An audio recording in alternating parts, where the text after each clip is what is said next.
We really are approaching the key weeks of training for the Runderwear Festival of Running, and whether you're following the 5k, the 10k or the half marathon training plan, the sessions in your plan are really designed to get you specifically prepared for race day.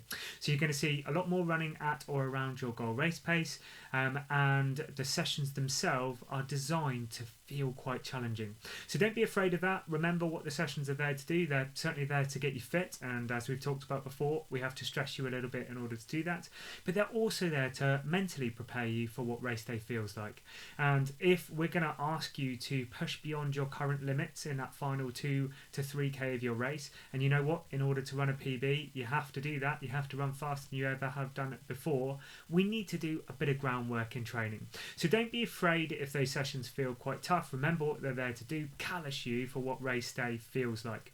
But of course all of that needs to be balanced with good recovery, so make this week a real focus on all you can do to make sure that your recovery techniques are well in place. So you eat quickly after those hard sessions, you ensure that your sleep is as good as you can make it. What does that mean in practice? Well, where possible, try to get to bed at a reasonably consistent time each day of the week if you possibly can. Really try to use that final 60 to 90 minutes before you go to bed as an opportunity to wind down, to lower stress levels. So that in particular would involve not using a smartphone or a computer in that final little window before you go to bed, because the blue light off the screen can affect your melatonin levels and your ability to get good quality sleep.